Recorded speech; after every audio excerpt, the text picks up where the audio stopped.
അസ്സലാമു അലൈക്കും വറഹ്മത്തുള്ളാഹി വബറകാത്തു. അല്ലാഹു സുബ്ഹാനഹു തആല നമ്മുടെ എല്ലാവരുടെയും എല്ലാ സൽക്കർമ്മങ്ങളും കബൂലാക്കട്ടെ. അല്ലാഹു സുബ്ഹാനഹു തആല നമ്മെയും നമ്മുടെ മാതാപിതാക്കളെയും നമ്മുടെ കുടുംബത്തെയും എല്ലാവരെയും എല്ലാ രോഗത്തെ തൊട്ടും കടങ്ങളെ തൊട്ടും എല്ലാ സാമ്പത്തിക ബുദ്ധിമുട്ടുകളെ തൊട്ടും മാനസിക പ്രശ്നങ്ങളെ തൊട്ടും എല്ലാ അപകടങ്ങളെ തൊട്ടും അല്ലാഹു സുബ്ഹാനഹു തആല കാത്ത് രക്ഷിക്കുമാറാകട്ടെ. അല്ലാഹു സുബ്ഹാനഹു തആല നമ്മുടെ എല്ലാവരുടെയും എല്ലാ നല്ല ഹലാലായ മുറാദുകളും ഹാസിലാക്കി തരട്ടെ. അല്ലാഹുവേ, ഞങ്ങൾ അറിഞ്ഞുകൊണ്ടും അറിയാതെയും ചെയ്തു പോയ എല്ലാ ചെറുതും വലുതുമായ തെറ്റുകൾ നീ പുറത്തു തരണേ റബ്ബേ. അല്ലാഹുവേ, ഞങ്ങളെയും ഞങ്ങളുടെ മാതാപിതാക്കളെയും ഞങ്ങളുടെ കുടുംബത്തെയും എല്ലാവരെയും നീ നിന്റെ പരിശുദ്ധ സ്വർഗത്തിൽ നീ ഒരുമിച്ച് കൂട്ടണേ റബ്ബേ. ആമീൻ യാ റബ്ബൽ ആലമീൻ. പ്രിയമുള്ള മുഅ്മിനീങ്ങളെ, ഇന്നത്തെ ക്ലാസ്സിൽ ഞാൻ നിങ്ങൾക്ക് പറഞ്ഞു തരുന്നത് ഒരുപാട് സ്ത്രീകളും കമൻറ്റിലൂടെയൊക്കെ ചോദിക്കുന്ന ഒരു ചോദ്യമാണ്.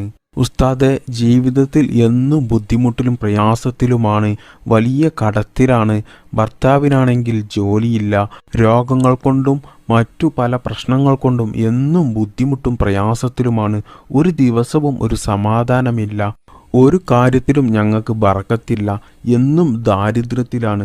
ഉസ്താദെ, അതിൽ നിന്നൊക്കെ ഞങ്ങൾക്കൊന്ന് രക്ഷപ്പെടാൻ വേണ്ടി എന്തെങ്കിലും ഒരു പരിഹാര മാർഗമുണ്ടോ? ഞങ്ങൾക്ക് എല്ലാ സമയത്തും ചൊല്ലാൻ പറ്റിയ എന്തെങ്കിലും ദിക്റുകളും ദുആകളും ഉണ്ടോ എന്ന് ചോദിക്കുന്ന ഒരുപാട് സഹോദരിമാരുണ്ട്. അങ്ങനെ അശുദ്ധിയുള്ള സ്ത്രീകൾക്കും എല്ലാവർക്കും ചൊല്ലാൻ പറ്റിയ നമ്മുടെ എല്ലാ നല്ല ഹലാലായ ആഗ്രഹങ്ങളും ആവശ്യങ്ങളും സ്വപ്നങ്ങളുമൊക്കെ നമുക്ക് പെട്ടെന്ന് നിറവേറ്റിയെടുക്കുവാൻ പറ്റിയ പെട്ടെന്ന് ഫലം കിട്ടുന്ന ഒരു ദിക്റാണ് ഇന്നത്തെ ക്ലാസ്സിൽ ഞാൻ നിങ്ങൾക്ക് പറഞ്ഞു തരുന്നത്. ഇന്നത്തെ ഈ ക്ലാസ് നിങ്ങൾക്ക് ഉപകാരപ്പെട്ടു എന്ന് തോന്നിയാൽ ഈ വീഡിയോക്ക് ഒരു ലൈക്ക് ചെയ്യുക. അല്ലാഹു സുബ്ഹാനഹു തആല നമുക്ക് ദീനി അറിവുകൾ പഠിക്കാനും അത് നമുക്ക് ജീവിതത്തിൽ പകർത്താനും അതുകൊണ്ട് ദുനിയാവിലും ആഖിറത്തിലും നമ്മൾ വിജയിക്കാനും അല്ലാഹു തൗഫീക്ക് ചെയ്യട്ടെ. ആമീൻ. നാമൊക്കെയും ജീവിതത്തിൽ എന്തെങ്കിലും ഒരു കാര്യങ്ങൾ കൊണ്ട് പല ബുദ്ധിമുട്ടുകളും പ്രയാസങ്ങളും വിഷമങ്ങളും വേദനകളും അനുഭവിച്ച് ജീവിക്കുന്നവരാണല്ലോ. എന്നാൽ ചില പ്രയാസങ്ങൾ മറ്റുള്ളവരോട് പറയാൻ പറ്റുന്നതായിരിക്കാം, എന്നാൽ ചില പ്രയാസങ്ങൾ മറ്റുള്ളവരോട് പറയാൻ പറ്റാത്തതായിരിക്കാം, എന്നാൽ ചില പ്രയാസങ്ങൾ മറ്റുള്ളവരോട് പറഞ്ഞാൽ അത് നമുക്ക് വലിയ രീതിയിൽ വിഷമമുണ്ടാക്കുന്ന കാര്യമായിരിക്കാം. ഇങ്ങനെ പല രീതിയിലും ആളുകൾ പ്രയാസവും വിഷമവും അനുഭവിച്ച് ജീവിക്കുന്നവരാണ്. എന്നാൽ നമ്മുടെ എല്ലാ പ്രശ്നങ്ങൾക്കും ബുദ്ധിമുട്ടുകൾക്കും നമ്മുടെ ആഗ്രഹങ്ങൾ നമുക്ക് നിറവേറിക്കിട്ടുവാൻ വേണ്ടിയിട്ടും എല്ലാ കാര്യത്തിനും നമുക്ക് പരിശുദ്ധ ഇസ്ലാമിൽ അതിന് പരിഹാരമാർഗമുണ്ട്.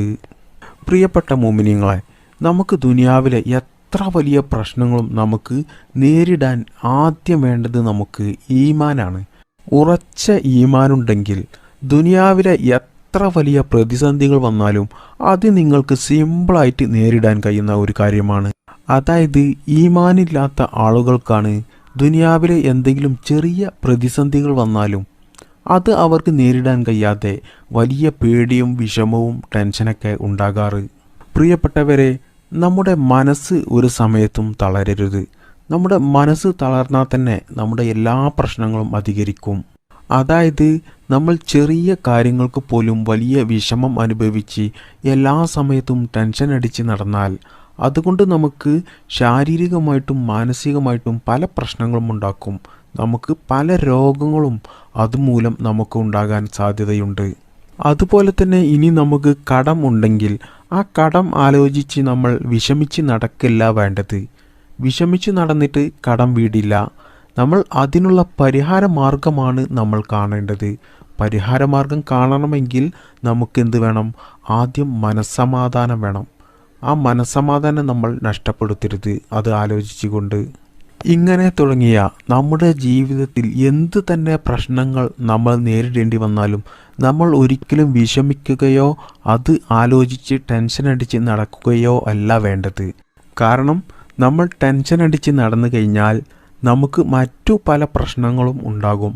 നമ്മൾ ചെയ്യേണ്ടത് അത് അള്ളാഹുവിൽ നിന്നുള്ള പരീക്ഷണമാണ് എന്ന് നമ്മൾ മനസ്സിലാക്കി നമ്മൾ എന്ത് പ്രശ്നങ്ങൾ കൊണ്ടാണോ ബുദ്ധിമുട്ട് അനുഭവിക്കുന്നത് അതിന് പരിഹാരമാർഗം തേടി അള്ളാഹുവിനോട് ആത്മാർത്ഥമായിട്ട് ദുആ ചെയ്യുകയാണ് നമ്മൾ വേണ്ടത്.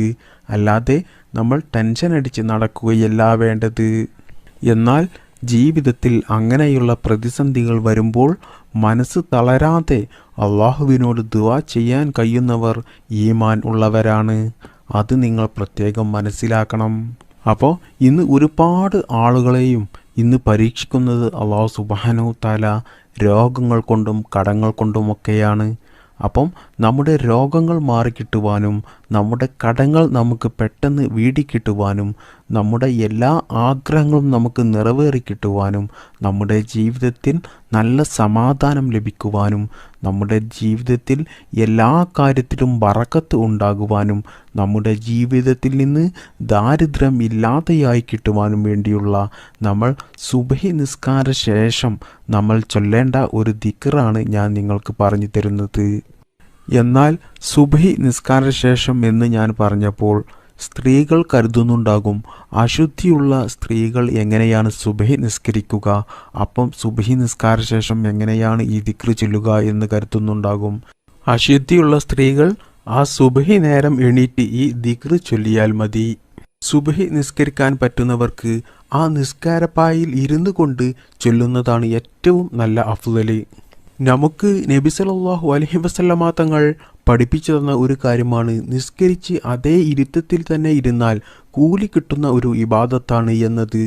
അതായത് നിസ്കരിച്ച് അതേ ഇരുത്തത്തിൽ തന്നെ ഇരുന്നു കഴിഞ്ഞാൽ നമുക്ക് വേണ്ടി അല്ലാഹു മഗ്ഫിർ ലഹു വർഹംഹു എന്ന് മാലാക്കമാർ നമുക്ക് വേണ്ടി പ്രാർത്ഥിച്ചു കൊണ്ടേയിരിക്കും. എന്നാൽ പല സമയത്തും നമ്മുടെ അശ്രദ്ധ കാരണം നമ്മൾ ആ കൂലി നമ്മൾ നഷ്ടപ്പെടുത്തും. ചിലപ്പോൾ നിസ്കരിച്ച അതേ ഉടനെ നമ്മൾ എണീറ്റ് ഓടും, അല്ലെങ്കിൽ അതേപോലെ ആ നിസ്കാരപ്പായിൽ അങ്ങ് ചുരുണ്ട് കൂടി കിടന്നുറങ്ങുകയും ചെയ്യും. പ്രിയപ്പെട്ട മോമിനീങ്ങളെ, സുബ്ഹി നിസ്കാര ശേഷം ഒരിക്കലും കിടന്നുറങ്ങരുത്. കാരണം ആ സമയത്ത് കിടന്നുറങ്ങിയാൽ നമുക്ക് വലിയ രീതിയിൽ ദാരിദ്ര്യം പെരുക്കുമെന്നും ഒരുപാട് മറ്റു പല പ്രശ്നങ്ങളും നമുക്ക് ഉണ്ടാകുമെന്നും ഞാൻ ഒരുപാട് വീഡിയോകളിൽ പറഞ്ഞതാണ്. അതായത് നമ്മുടെ മനസ്സമാധാനം കെടുത്തുന്നത് നമ്മൾ തന്നെ ചെയ്യുന്ന പല തെറ്റുകൾ കൊണ്ടാണ്. അത് നമ്മൾ ശ്രദ്ധിക്കാത്തത് കൊണ്ടാണ് നമ്മുടെ ജീവിതത്തിൽ നമ്മൾക്ക് വലിയ ദാരിദ്ര്യം ഉണ്ടാകുന്നതും എല്ലാ സമയത്തും മനസ്സമാധാനമില്ലാതെ ജീവിതം മടുത്തു പോകുന്നതുമൊക്കെ. അപ്പോൾ ഇങ്ങനെയുള്ള കാര്യങ്ങളൊക്കെ ശ്രദ്ധിക്കുക. ഇനി സ്ത്രീകൾക്കൊക്കെ നിസ്കരിച്ചതിന് ശേഷം പെട്ടെന്നുള്ള അടുക്കള ജോലിയൊക്കെ ഉണ്ടെങ്കിൽ ആ ജോലി സമയത്തു ഇത് ചൊല്ലിയാൽ മതി. ഇത് ചൊല്ലി തീർക്കാൻ അധിക സമയമൊന്നും ആവില്ല. ചെറിയ ഒരു ദിക്റാണ് ഇത്. നിങ്ങൾ സുബ്ഹി നിസ്കാര ശേഷം അതേ ഇരിപ്പിൽ തന്നെ ഇരുന്ന് ചൊല്ലുന്നതാണ് ഏറ്റവും അഫ്ളല്. അത് നിങ്ങൾ പ്രത്യേകം ശ്രദ്ധിക്കണം. അപ്പോൾ കടങ്ങൾ ഉള്ളവരുടെ കടങ്ങൾ വീടിക്കിട്ടുവാനും രോഗങ്ങൾ ഉള്ളവരുടെ രോഗങ്ങൾ മാറിക്കിട്ടുവാനും സാമ്പത്തികമായിട്ട് ബുദ്ധിമുട്ടുന്നവർക്ക് സാമ്പത്തികമായിട്ട് വലിയ ഉയർച്ച ഉണ്ടാകാനും ജോലി ഇല്ലാത്തവർക്ക് ജോലി ഉണ്ടാകുവാനും കല്യാണം ശരിയാകാത്തവർക്ക് നല്ല സ്വാലിഹീങ്ങളായ ഇണകളെ ലഭിക്കുവാൻ വേണ്ടിയിട്ടും സ്വന്തമായിട്ട് വീടില്ലാത്തവർക്ക് വീട് ഉണ്ടായിക്കിട്ടുവാൻ വേണ്ടിയിട്ടും കുട്ടികളില്ലാതെ ബുദ്ധിമുട്ടുന്നവർക്ക് സ്വാലിഹീങ്ങളായ സന്താനങ്ങളെ ലഭിക്കുവാൻ വേണ്ടിയിട്ടും ദാരിദ്ര്യം ഇല്ലാതെയായി കിട്ടുവാൻ വേണ്ടിയിട്ടും നമ്മുടെ ജീവിതത്തിലെ എല്ലാ കാര്യത്തിലും ബറക്കത്ത് ഉണ്ടാകുവാൻ വേണ്ടിയിട്ടും നമുക്ക് ജീവിതത്തിൽ എല്ലാ സമയത്തും സന്തോഷവും സമാധാനവും ഉണ്ടാകുവാൻ വേണ്ടിയിട്ടും അള്ളാഹുവിൻ്റെ കാവൽ എപ്പോഴും ഉണ്ടാകുവാൻ വേണ്ടിയിട്ടും ഇങ്ങനെ തുടങ്ങിയ നമ്മുടെ ജീവിതത്തിലെ എല്ലാ നല്ല ഹലാലായ മുറാദുകളും നമുക്ക് പെട്ടെന്ന് ഹാസിലായി കിട്ടുവാൻ വേണ്ടിയിട്ട് എല്ലാം അള്ളാഹുവിലേക്ക് ഏൽപ്പിക്കുക. കാരണം അതൊക്കെയും നമ്മളിലേക്ക് തരുന്നത് അവനാണ്. അവന് മാത്രമേ അത് തിരിച്ചെടുക്കാൻ കഴിയുകയുള്ളൂ. അവന് മാത്രമേ അതിന് ഒരു പരിഹാരം കാണുവാൻ കഴിയുകയുള്ളൂ.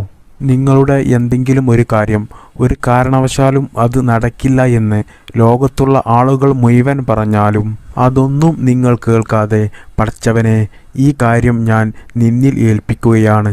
എൻ്റെ ഈ വിഷയം എന്തെങ്കിലും ചെയ്യാനോ അത് പരിഹരിക്കാനോ എനിക്കോ ലോകത്തുള്ള ഒരു പടപ്പുകൾക്കോ സാധിക്കുകയില്ല. അത് നിനക്ക് മാത്രമേ സാധിക്കുകയുള്ളൂ. അത് നീ നടത്തി തരണേ റബ്ബേ എന്ന് പറഞ്ഞുകൊണ്ട് എന്ത് കാര്യം തന്നെ നീ ജീവിതത്തിൽ തുടങ്ങിയാലും അതിൽ വിജയം മാത്രമേ ഉണ്ടാകുകയുള്ളൂ, അതിൽ പരാജയം ഉണ്ടാകുകയില്ല. കാരണം അത് അള്ളാഹു ഏറ്റെടുത്ത കാര്യമാണ്. അത് നിങ്ങളുടെ രോഗത്തിൻ്റെ വിഷയമാണെങ്കിലും, അത് നിങ്ങളുടെ ജോലിയുടെ വിഷയമാണെങ്കിലും, അത് നിങ്ങളുടെ കടം വീടിക്കിട്ടാനുള്ള വിഷയമാണെങ്കിലും, അതുപോലെ തന്നെ വീട് ഉണ്ടായിക്കിട്ടുവാൻ വേണ്ടിയാണെങ്കിലും, കുട്ടികൾ ഉണ്ടായിക്കിട്ടുവാൻ വേണ്ടിയാണെങ്കിലും, അത് എന്ത് കാര്യം തന്നെയായിക്കോട്ടെ, അത് അള്ളാഹു സുബ്ഹാനഹു തആലയോട് നീ നടത്തിത്തരണമേ എന്ന് നല്ല തവക്കുലിൻ്റെ അർപ്പണബോധത്തിൻ്റെ പ്രഖ്യാപനം നടത്തിയാൽ തീർച്ചയായിട്ടും നമ്മുടെ എന്ത് കാര്യവും അള്ളാഹു നടത്തിത്തരുമെന്ന് മഹാന്മാരായ പണ്ഡിതന്മാർ നമ്മെ പഠിപ്പിക്കുന്നുണ്ട്. അബൂ ദാവൂദ് തങ്ങൾ തൻ്റെ ഗ്രന്ഥങ്ങളിൽ രേഖപ്പെടുത്തിയ ഹദീസിൽ നമുക്ക് കാണാം, ഒരു വിശ്വാസി പ്രഭാതത്തിൻ്റെ ആദ്യ സമയത്ത് ഈ ദിക്ർ ചൊല്ലിക്കഴിഞ്ഞാൽ ആ ദിവസത്തിൽ അവൻ ചെയ്യാൻ ഉദ്ദേശിച്ച എല്ലാ കാര്യങ്ങളും അവൻ ഉദ്ദേശിച്ചതിനേക്കാൾ വേഗത്തിൽ അള്ളാഹു നടത്തിക്കൊടുക്കും. ആ ദിവസത്തിൽ എല്ലാ ആപത്ത് മുസീബത്തുകളിൽ നിന്നും അള്ളാഹു അവനെ രക്ഷിക്കും. അവൻ ഒരിക്കലും നടക്കില്ല എന്ന് കരുതിയ കാര്യങ്ങളെല്ലാം അള്ളാഹു സുബ്ഹാനഹു തആല അത് നടത്തി കൊടുക്കും. ആ ദിവസത്തിലെ എല്ലാ ബുദ്ധിമുട്ടുകളും പ്രയാസങ്ങളും മാറി നല്ല സന്തോഷമുള്ള ദിവസമാവുകയും ചെയ്യും. ഇങ്ങനെ തുടങ്ങിയ അവൻ്റെ ആ ദിവസത്തിൽ അവൻ ഉദ്ദേശിച്ച എല്ലാ കാര്യത്തിലും വിജയം മാത്രമേ ഉണ്ടാകുകയുള്ളൂ, അതിൽ പരാജയം ഉണ്ടാവുകയില്ല. കാരണം ഈ ദിക്ർ ചൊല്ലുന്നതോടുകൂടി അവൻ്റെ ആ ദിവസത്തിലുള്ള എല്ലാ കാര്യങ്ങളും അള്ളാഹു ഏറ്റെടുക്കുകയാണ്. അപ്പോൾ ആ ദിക്ർ ഞാൻ പറഞ്ഞു തരാം. ഹസ്ബി അല്ലാഹു ലാ ഇലാഹ ഇല്ലാ ഹുവ അലൈഹി തവക്കൽതു വഹുവ റബ്ബുൽ അർശിൽ അളീം. ഇതിൻ്റെ അർത്ഥം ഹസ്ബി അല്ലാഹു, അള്ളാഹു എനിക്ക് മതിയായവനാണ്, എൻ്റെ എല്ലാ കാര്യത്തിനും അവൻ മാത്രം മതി. ലാ ഇലാഹ ഇല്ലാ ഹുവ, അവനല്ലാതെ ഇലാഹില്ല, അത് ഞാൻ മനസ്സിൽ ഉറപ്പിച്ച് വിശ്വസിച്ചവനാണ്. അലൈഹി തവക്കൽതു വഹുവ റബ്ബുൽ അർശിൽ അലീം. നാഥനായ റബ്ബ് സുബ്ഹാനഹു തആലയുടെ കരങ്ങളിൽ എൻ്റെ കാര്യങ്ങൾ ഞാൻ ഏൽപ്പിക്കുകയാണ്. ഇത് ഒരു വിശ്വാസി പ്രഭാത സമയങ്ങളിൽ 7 പ്രാവശ്യം പറഞ്ഞാൽ ദുനിയാവിലും ആഖിറത്തിലും അള്ളാഹു അവനെ രക്ഷപ്പെടുത്തും. ദുനിയാവിൽ എന്ത് കാര്യങ്ങൾ തുടങ്ങിയാലും അതിൽ അവന് വിജയം മാത്രമേ ഉണ്ടാകുകയുള്ളൂ. അവന് എന്ത് നല്ല ഹലാലായ ആഗ്രഹങ്ങൾ ഉണ്ടെങ്കിലും അള്ളാഹു സുബ്ഹാനഹു തആല അത് പെട്ടെന്ന് തന്നെ നിറവേറ്റി കൊടുക്കും. അതുപോലെ തന്നെ ഇത് 7 പ്രാവശ്യം സുബ്ഹി നിസ്കാരത്തിന് ശേഷവും മഗ്രിബ് നിസ്കാരത്തിന് ശേഷവും ഒരു വിശ്വാസിയായ മനുഷ്യൻ ചൊല്ലിയാൽ അവൻ്റെ ജീവിതകാലം മുഴുവനും അള്ളാഹുവിൻ്റെ കാവൽ അവനിൽ ഉണ്ടാകും. അഥവാ അവൻ ചെയ്യുന്ന എന്ത് പ്രവൃത്തിയിലായാലും, അത് അവൻ്റെ ജോലിയിലായാലും, അവൻ്റെ ബിസിനസ്സിലായാലും, അവൻ്റെ പഠനത്തിലായാലും, അവൻ്റെ എന്ത് കാര്യങ്ങൾ തന്നെയായാലും അതിൽ വിജയം മാത്രമേ ഉണ്ടാകുകയുള്ളൂ, അതിൽ പരാജയം ഉണ്ടാകുകയില്ല.